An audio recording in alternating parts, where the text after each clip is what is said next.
You can't really know where you're going until you know where you've been. I love that quote from Maya Angelou, especially this time of year.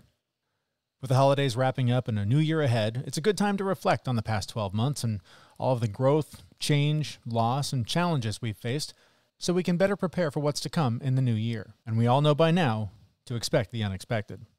Reflection, in effort to better prepare, is an essential Stoic idea. It's one of many that I've learned more about in reading books by the popular author on Stoicism, Ryan Holiday. Several months ago, we talked to him about those teachings and how they're as applicable today as they were 2,000 years ago, especially with all we faced during an evolving pandemic. That's why we hope you'll enjoy this encore edition of The Fit Mess with our very special guest, Ryan Holiday. It's really important that one of the lessons we take out of this is just an understanding of how little of life is in our control, and what we do control is the moment in front of us and how we decide to spend that moment. This is The Fit Mess with Zach and Jeremy. I'm going to start this episode with a bit of a confession. I get excited about all of the people that we talk to on the show because there are a ton of just brilliant, inspiring, motivating people that we talk to.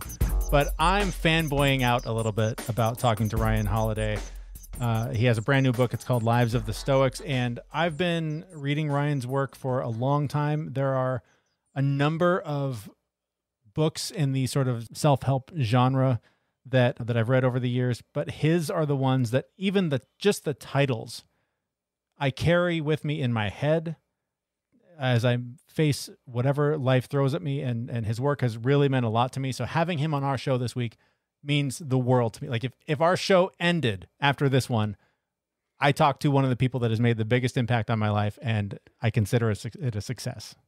But it's not ending after this. It's not. We have a lot of work to do still. However, I'm very excited that we get to talk to Ryan Holiday. We will share that interview with you in just a little bit. But first, this is The Fit Mess. My name is Jeremy, and his name is Zach. What's up, everyone? And I want to start with his books. There's one that has been by my bedside for I don't even know how long, and I read it every single day, and it is The Daily Stoic, and it is just essentially brief quotes to read at some point in your day. I like to read it both at night and in the morning to sort of evaluate how my day fit into the life I'm trying to live and how the day that I'm about to experience is going to fit into the life that I'm about to live. I love reading this book because it is easy to just read. It's a page, maybe two if you're ambitious, but it is just full of wisdom and lessons that you can use to guide you on the path, again, of being the kind of person you want to be. Yeah, that's one of my favorites too. And have you read today's page yet? Nope, not yet. I'll read it to you because I just read it to Natalie. Because I can't read, so that'll be helpful. So it's Marcus Aurelius. And I think on another show that we did, I quoted him and then I said, I think he is a Stoic. And you were like, yeah, think? But ironically, like, I didn't know who Marcus Aurelius was until I saw Gladiator. And then I was like, nice. Oh, wait, is that a real dude? Oh, God, there's a whole rabbit hole to go down here. Mm-hmm. All right, so read to me. So reverence and justice. Leave the past behind. Let the grand design take care of the future, and instead only rightly guide the present to reverence and justice.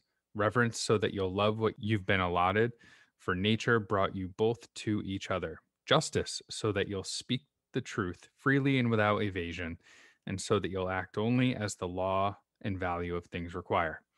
Right? Mm-hmm. On the surface, it's like, well, here's two things you can follow. But then in the explanation for it, if anyone would take two words to heart and take pains to govern and watch over themselves by them, they will live an impeccable and immensely tranquil life. The two words are persist and resist. That's great advice, but what principles should determine what we persist in and what we ought to resist? Marcus supplies the answer: reverence and justice. In other words, virtue, right? Yeah, and it's so interesting. We were just talking about, before we started recording, that so much of what the Stoics, intentionally or unintentionally, were trying to teach us was to decide who you are, right? Decide what kind of a life you want to live, and whatever decisions, whatever complications that life throws at you, you view them through that prism to then decide how to respond to that thing. And, I know for me, that's something I know for so many people. This isn't just me. Almost every conversation I've had lately has been with people who, because life is nothing like it was a year ago, is going, I made a bunch of decisions in my life leading me to that point to live that way. That doesn't fit this anymore.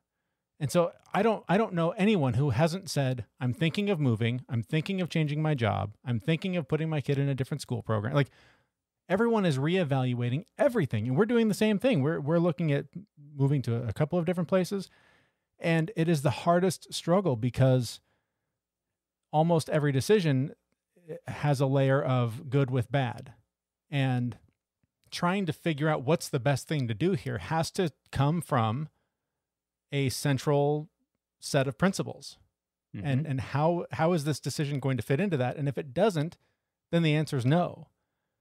But that's such a hard thing to figure out while you're still sort of formulating who the person is that you want to be. Right. And sometimes you have to take it back down to, there's an exercise I've done a couple of times where it's just a sheet of values. And you just go through and you circle the ones you like, the ones you are, the ones you want to be, the ones that are important to you. And you you build a list of who you want to be based on what you've circled. Right. And then you can translate your life into those values. Yeah. And interesting. It's such an interesting time to be looking at lessons that are hundreds and thousands of years old, and yet address problems we're still trying to figure out as people. Yeah, they're super applicable to me today. Just as applicable to me today as they were 2,000 years ago. Like, part of me always thought that living 2,000 years ago, life would be simpler, life would be easier, right? It's really about survival, right? You get up, you do the thing that will get you the food that you need to eat, and then you do it all over again, right? But it's so far from the truth. I mean, like, we wouldn't have all of these words of wisdoms if the things that are going through our head weren't going through their head as well. Yeah. It's crazy. It's crazy that we haven't, like, there are so many things here that are basics. What was Marcus Aurelius says, it never ceases to amaze me. We all love ourselves more than other people, but care more about their opinions than our own. That's one that every time I stumble across it, like, I judge myself, my success, my happiness against things that other people have all the time. And it's such bullshit. It's total bullshit. It's all inside. Yeah. I mean, there are people that I compare myself to that on the surface have much more than I do. But then they will turn around and say to me that they envy something about the way I live my life or success that I've had or whatever. And I just think, how? That doesn't even register. Like, I look at you and go, that's how I should be living. I'm failing because I'm not doing what you're doing, and they're doing the same thing to me. And I'm just like, I'm baffled by that. That takes it like full circle back to gratitude, right? And being grateful for what you have. Just the little things, right? There's another quote that I'm going to totally butcher at this point in time, but it's very little is needed to make a happy life. It is all within yourself in your way of thinking. You don't have to compare yourself to other people. You simply don't have to. It's a choice that you're making. And that dovetails perfectly into this one that I love. And I try so hard to remember. Like, I'm not one of those guys that can pull a movie quote out of every movie I've ever seen. Like, it's so hard for me to retain them. But when unless it's Star Wars. And even then I have moments, but I love this one. Choose not to be harmed and you won't feel harmed. Don't feel harmed and you haven't been. It's all about just accepting your responsibility for the way you react to whatever the situation is. No one has the power to hurt you. No one has the power to make you feel anything. You choose. And I'm saying that out loud, and that's still hard for me to own because I lost control today. I'm pretty proud of myself because I kept it cool, but like I was burning out. Like, I leave my house like once a week. I hardly ever go anywhere. Today we ran like every errand we've needed to run for like a month. And we're in the car and the kids are screaming, they're singing, they're babbling, they're making sounds, doing things. Rainstorm, driving on the freeway, traffic. Like, I'm just bombarded with what used to be daily life and was now like all of a sudden, oh, right, this is how society works outside my front door, and was just wildly overwhelmed. And I was feeling it building, and I was like, I kept coming back to the conversation that we had with Ryan that we'll get to in just a minute. And all these like Stoic things that I've been reading recently because of this interview. And it helped me just turn to them and go, guys, I'm getting really overwhelmed by all of the sounds you're making, all of the crosstalk between you and everybody, the noise. I'm trying to drive in the rain. This is a lot for me. I need you to dial it down. This is too much. And they're like, oh, okay, sorry. And they totally reacted appropriately. And they still talked and were normal, but it was like they weren't on sugar overload wild. And it was incredible to have these lessons so fresh in my mind, to be able to pull from them and go, what's the kind of person I want to be here? Do I want to be the one that's like, will you guys just shut the fuck up? Or do I want to be the guy that says, hey, here's what I'm feeling, and I need you to help me and do your part to help me get through this. And just having that presence of mind got me through what a few months ago would have been a much different experience. It's amazing how other people react to how you're feeling if you can phrase it appropriately. Yeah. When I give feedback to people at work, I like giving positive feedback and negative feedback. But when I give any kind of feedback at work, I follow a formula. And that formula is, when you do X, I feel Y. Instead of just saying something like, hey, you were late for the meeting. Hey, you didn't do the report you said you were going to do. Mm-hmm. Right? If you throw in, you did that thing and it made me feel X, like it made me feel like I can't count on you. It made me feel like I need to look somewhere else to get this job done. Mm-hmm. Right? It really hits home with people. So no, that's so true. There are so many things in my work life that I go, what's the point of this? Is dumb. And I will give it that energy. But if it's somehow letting someone else down in that way, and they could articulate, I need you to care about this, even though it seems mundane because X, suddenly it's not this pointless thing that I have to do every day. And right. Even talking to my kids the other night, they were at each other, and I kept asking them what's wrong, and they would recite the story of what just happened. Oh, well, she did this, and she threw this at me, and she hit me. I was like, okay, but I don't care about all that. How did it feel? And they got down to, I felt like she didn't appreciate what I did for her, or I felt like I wasn't being seen, or I wasn't being heard. And when I could see when they heard how their actions were making the other feel, there was a switch that flipped, and they're like, oh, wow. And my oldest daughter even said, God, you're pretty good at this feeling stuff, Dad. And I was like, holy shit, maybe I am doing okay at this. This is all right. And so, the positive reinforcement I got from that just made me go, keep at this, keep working on this. Showing her that at my age, I'm getting my feelings under control is going to go so far in helping her figure out how to do it for herself. And she's getting guidance at a much younger age than I am on my own, in my 40s trying to figure this out. Right. We have children, and some of this stuff is sometimes the best way to learn something is to teach someone else, even if you're not an expert in it. Right. Mm-hmm. So by teaching my daughter some of these ways to deal with her feelings and her anxiety, it's actually reinforcing it in me and making me think about it more. So I put more into practice. It's other than the tax breaks, children do have another benefit. Well, on that note, talking about the teacher-student relationship, we have a fascinating conversation with Ryan Holiday that we want to share with you now. And one of the things we get into with him is that very question: has he learned more in sort of teaching this than he has as a student? And his perspective on this is interesting. And he'll talk about how he, really approaches this as a student and is sort of sharing with the world what he's learning as he goes. And we'll let him explain that a little bit more. But his new book is fantastic. It's fascinating. It is full of amazing historical stories of some of the original Stoics that he references so often. And yeah, I really, maybe it's just because I just got done watching Cobra Kai recently, but I felt very connected to Karate Kid as I was reading this, because I essentially felt like, oh, I'm reading a history book, but in that history is the lessons that I should be applying to my life. He doesn't come straight out and translate it for you. He says, here's what happened to these people, tells their story and moves on.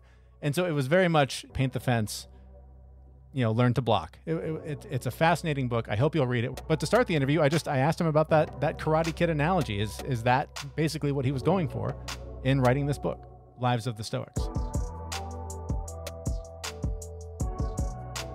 That's an interesting analogy. I guess when I write, I'm obviously trying to impart information, but to me, unless that information is applicable in one's actual life, I don't really see the point. So I'm trying to look at the lives of the Stoics, but more directly, how we can learn lessons from their lives to apply to our own lives. So I absolutely love the real person context around this book. It really helps me in all the struggles that I have, knowing that these people were real people and had struggles and they weren't just quotes that I read all the time. Sure. But there's so many scenarios that are in the book that mirror what we're kind of seeing today in regards to political and social issues. So my question is, what can we learn from these centuries old stories that can guide us through the political division and the new social norms that we're all facing today? So not just political and social issues, but I mean, Marcus Aurelius was living during the Antonine Plague. And so the Stoics, it can feel like the ancient world was very, very distant, but in fact had all of the problems we have today, plus other problems. So I think what we can learn from them is sort of what do they bring to these situations? For the Stoics, the four virtues are courage, justice, self-discipline, and wisdom. And so whether they're dealing with a plague, whether they're dealing with social unrest, whether they're dealing with the temptation of luxury and success, the Stoics were trying to always apply those virtues. Marcus Aurelius writes, just that you do the right thing, the rest doesn't matter. I think you're seeing a lot of people today struggle with, well, here's the party that I identify with, and that's sort of in conflict with what I believe inside, and struggle to sort of reconcile those things. Or they say, look, like I have to make a living, I have to do my job, but now my job is in conflict with the lessons that I teach my kids. What do I do? And I think what the Stoics would say is, look, you got to do what's right, sort of let the consequences come what may, and that you got to believe that you're going to be capable of handling those consequences and surviving them. You mentioned surviving and plague, and we're all trying to do that right now with our own more than 200,000 dead Americans. You make the point that history sort of goes on with or without us. 200,000 people are not going on with this. Where do we, I guess, what lessons can we pull from them, from the Stoics that can help us sort of find calm and acceptance that we might not make it through this as individuals? The idea of memento mori is sort of a really profound Stoic practice. I think the reality of the pandemic has brought death closer to a lot of people, both literally, but also it's forced us to wrestle with our mortality a little bit, sort of more than we ordinarily would be.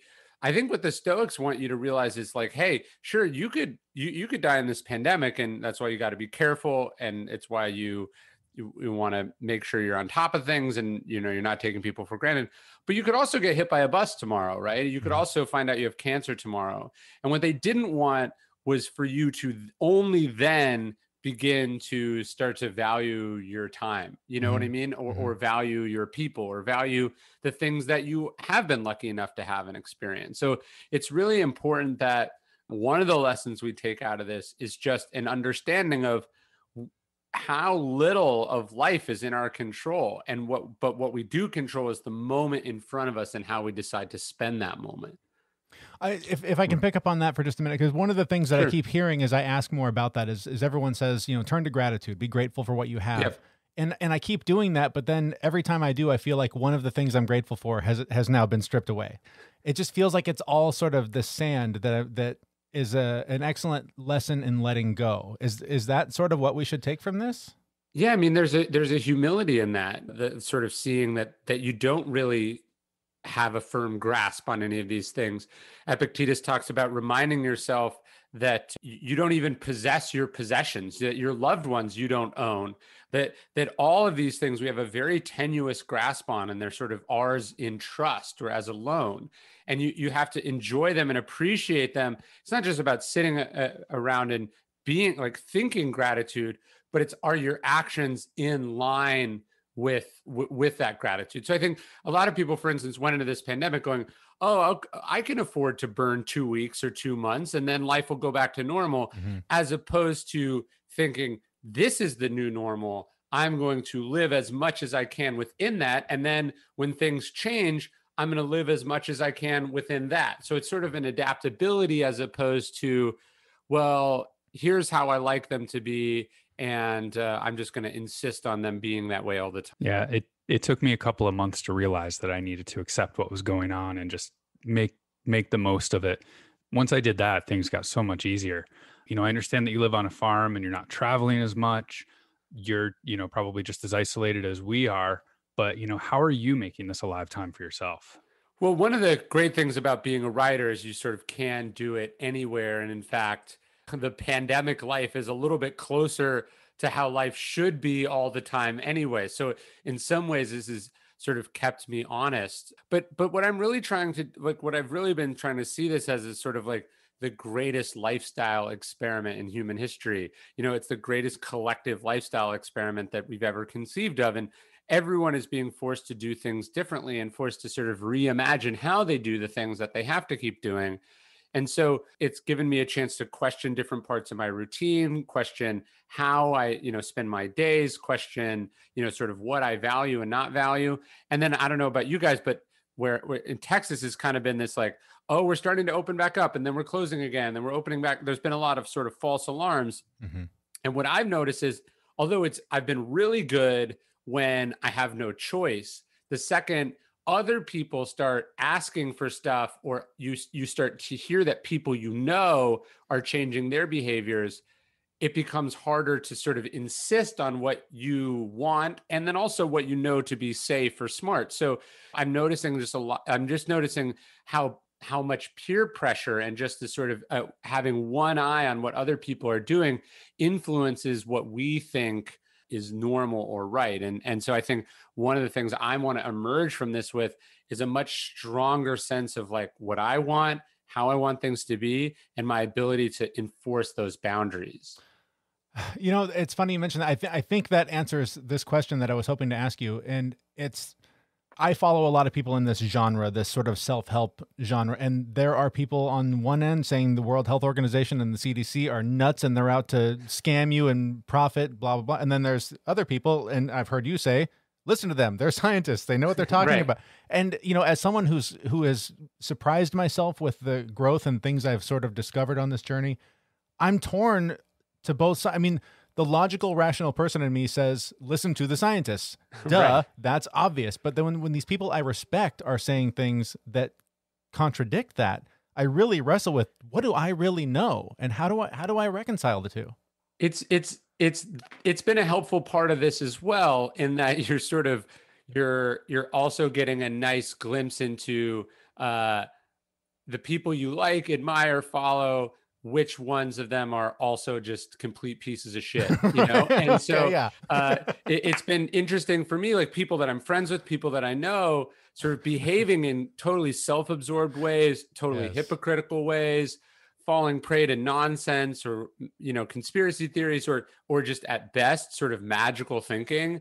I've even had to wrestle with that with my own audience, right? Even before I came on, I was checking something on Instagram and it was like, posted something very non-controversial and there's just a whole flood of just like really bad stuff from people, and you just go, okay, like this is why you can't do things for other people's approval, or because you like, this is why that it can't matter to you. You have to do and say what you think is right, and then tune out that other stuff. And it goes, I think it goes to sort of the behavior on the pandemic. It's like the reasonable common sense sort of prescriptions for how to survive this, how to keep yourself safe, how not to spread the virus are very straightforward. There's a very good amount of data behind it, and they're sort of very minimal as far as what they actually impose on you. And then so you're sort of going along on that, but you realize it's actually the people who are just sort of quietly doing the right thing you're not hearing from. What you're hearing from are the crazy people or the shameless people or the totally clueless people. And so that can be really misleading and disorienting, because it's really hard to just go like, okay, wait, why do I believe what do I believe, or what I believe? Why is this important to me? Why am I doing this? And then you have to stick with it, even though, you might get laughed at. Or, I mean, one of the things I've really taken out of the pandemic that's been good for me, to go back to this point about boundaries, is like, my instincts have been really good. And every time I've stuck with those instincts, I've tended to be proven right. And so a good thing I'm taking out of this is like, oh, when I feel this way in the future, I just need to listen to that voice. I can't let other people persuade me off of it, because they don't really know. On that line, and sort of veering away from COVID, as someone who has spent a lot of time writing about Stoics, and there weren't a lot of people doing this, if you had written your first book and 8 people bought it, sure, would that have mattered to you? Would you have kept going as hard as you have? I think so. I mean, look, when I first even took that book to a publisher, they were like, and I was actually just hearing from my publisher, they were like, we were only humoring you. Like, we thought it would fail, and then you would go back to writing the other kinds of books that you were known for writing. And so I feel like, obviously, I persevered through that. But although The Obstacle Is the Way, which is my first book about Stoicism, has since sold very well and continues to sell well, when it came out, it wasn't that it was a failure, but like, it took 5 years for it to hit the bestseller list. So I wouldn't say there was like a period in the wilderness, but there was a period where the evidence was not emphatically in. And one of the ways that I got through that was I was just busy continuing to do the work. And you do want to get to a place, ideally, where the results outside of your control are not determining whether something is good to you or not. I asked some folks sort of online if they had a chance to ask you something, what would they ask? And this one stood out to me is, have you learned more as a teacher than you have as a student in this field? Yeah, absolutely. I hope it comes across that I'm not writing about Stoicism from the position of a Stoic, but I'm writing about Stoicism from the perspective of a student of Stoicism. So, and actually Seneca talks about this idea that you learn as you teach. I'm writing about and exploring the ideas in Stoicism. That's why I'm not a character in the books, but that I'm looking at historical figures who have sort of proven the ideas or seem to illustrate the ideas. So it's as much an exploration for me as for the reader. And ultimately, I do think that's kind of why they resonate, because there's at least one test case for which these ideas are relevant, and that test case is me. Sure. And as a student of it and father of young kids, how has it shaped you as a father? Well, it's a constant challenge. I mean, just being a person is a constant challenge, but I think being a father or a parent forces you to, one, re-examine and re-understand your own past. It forces you to really, like, you see so much more clearly the effect that your actions have on other people. And, it's like, you lose your temper at an adult, they're an adult, so maybe you get that back at them. If you lose your temper at a child, you see the effect that it's having on this person, a person that you not only don't want to hurt, but whose job it is for you to protect.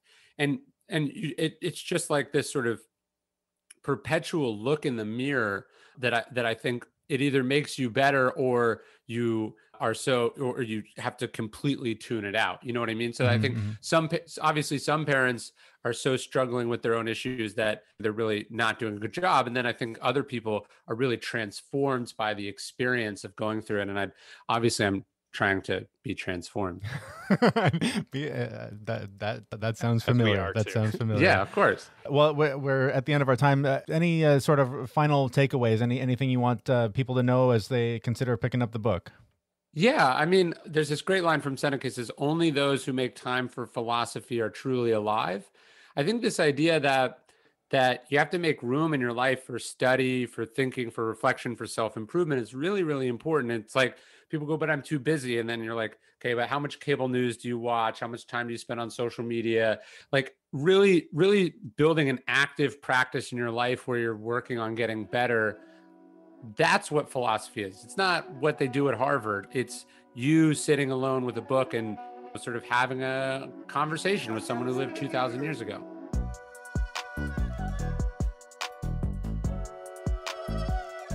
All right, the book is Lives of the Stoics, and that was the author, Ryan Holiday. Again, I'm a huge fan of his work. It's really meant a lot to me, so a really big deal for us to be able to talk with him and share sort of his process and what all went into writing that book. All right, now before we go, Zach, it is challenge time. All right, so I'm going to challenge myself to something this week, and I've had a couple of injuries that have really kept me out of the gym, and I could be doing modified workouts, but I'm not, because I like to do the full workout. I like to do 100%. And also going to the gym and working out with other people with an injury, knowing I have to modify, like my ego got in the way of that, right? Sure. I didn't want other people to see me not doing everything to its fullest extent. And it kind of brought up my favorite quote from Seneca, which really helps me manage my anxiety. It's, we suffer more often in imagination than in reality. In my mind, I was already suffering that people would see me modify, like instead of running, I'd be on the bike, or not lifting as heavy a weight that I used to be able to, because, I haven't lifted anything in 4 weeks. And I suffered for weeks on that before I really just said, screw it, go to the gym. And who cares what other people are thinking, or even no one's looking at you. The cares. Workout's that hard. Yeah, that's my favorite right? part, is that almost always nobody is even looking at you. They're so worried about what you think of them, they're not even giving a second thought to what you're doing and thinking badly about it. It's so funny how we do that to ourselves. So that quote is really, that's my anxiety in a nutshell, right? Whatever the reality of whatever situation is that I'm about to go into, I suffer mentally in thinking about it, planning it, how I'm going to look, what other people are going to think of me. Like all the quotes that we talked about during this show, like run through my mind and cause me to suffer greatly before anything has ever even fucking happened. Yeah. I get hung up on, like, I'll definitely worry about what somebody thinks, but I'll take it to the next level of, they're going to ask me why I'm doing something differently. And then I'm going to have to explain, like, and especially the injuries that I've been carrying for the last few weeks. Like, I literally hurt my tailbone by sitting on a bad chair for a few weeks, but I don't want to have that conversation with whoever I'm working out in front of, whether it's at home. I don't want to, well, yeah, I got this dumb injury where I did this thing. Oh yeah. Oh, that's pretty crazy. Yeah. Isn't it though? Like, I just don't want to go through the gymnastics of that. It's ridiculous. So that's where I get hung up. But similarly, I've got these injuries, and even though every day in my journal, and I do want to mention journals really quick, I write down, find an exercise that you can do without hurting yourself. So I don't do it because automatically in my brain, whatever exercise I find, it's going to hurt. So just don't even bother, because you're going to just hurt yourself. And that has been this awful crutch that I've been leaning on for weeks. And now today I feel like crap. I've eaten like crap today, and I'm paying for it because I'm not doing the things that fit the person I want to be. Today I didn't pick up the food and go, does the person you want to be want to eat this? I just went, oh, it looks good. Oh. So the lessons of all of this stuff we've been talking about, they work on that basic of a level, and also a where do I want to live and what do I want to do with my life level. Like it applies universally. So the short version of all of the words that I just let fall out of my mouth is that my challenge to myself is similar. I'm going to actually find an exercise that I can do every day. And even if it's just walking a little farther than I have, but I've got to do something to move my body, because I'm not doing myself any favors. But I did want to mention quickly, because journaling to me is a huge part of this, and being the person you want to be. And every single day when I wake up, I write down sort of my schedule, the way I need things to go, the priorities that I have, the ones that are non-negotiable that have to get done, the ones that if I don't run out of time, whatever. And it is amazing how taking that 5 or 10 minutes every morning sets me up for not reacting to my day. It sets me up to create the day that I want.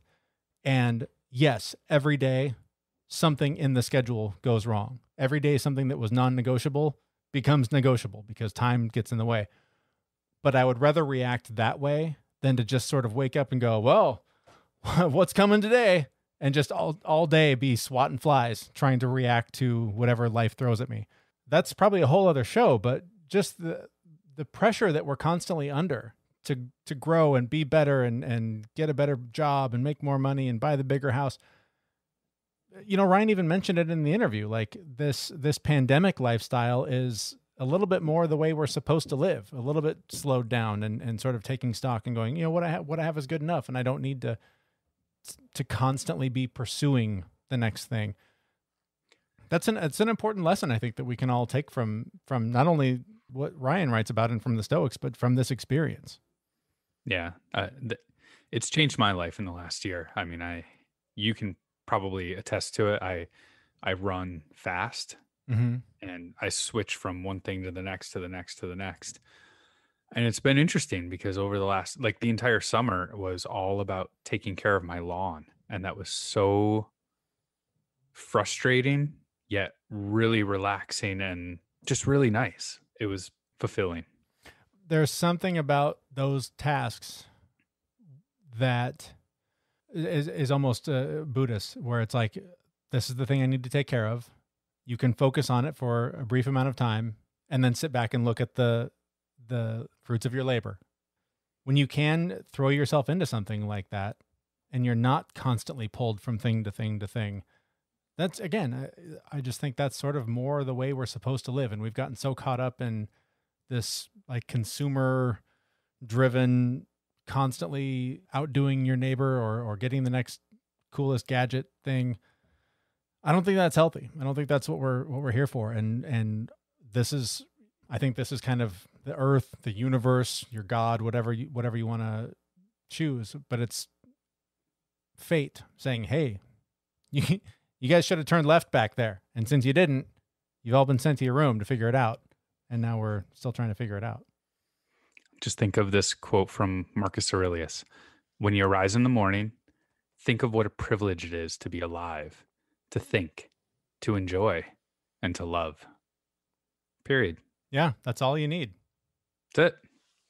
So if you're looking for a way to sort of implement, you know, a lot of these teachings, to me, that is a really basic one where you don't have to be an expert in Stoicism. It's literally just, what do I want out of this day? And writing it down. What are some things that I'm waking up grateful for? Writing it down and checking in at the end of the day. How did I do with all of that? To me, that has been one of the biggest game-changing things that I've done in my life. So if you take anything away from this, buy Ryan Holiday's book, but then also use a journal to plan your life so that you're not just reacting to life. Could not have said it better myself. All right, so that's going to bring this episode to a close. Thank you so much for listening. Thank you so much for subscribing and for any ratings or reviews that you may choose to leave. Wherever you get your podcast, we appreciate you being there. We will talk to you next week at thefitmess.com. See everyone. We know this podcast is amazing and does not seem to lack anything, but we do need a legal disclaimer. Jeremy and Zach are not doctors. They do not play them on the internet, and even if they did play them on the internet, they would be really bad at it. Please consult your physician prior to implementing any changes that you heard on this podcast. The listener assumes that Jeremy and Zach do not know what they are talking about and that you will do your own research on the topics talked about on this podcast.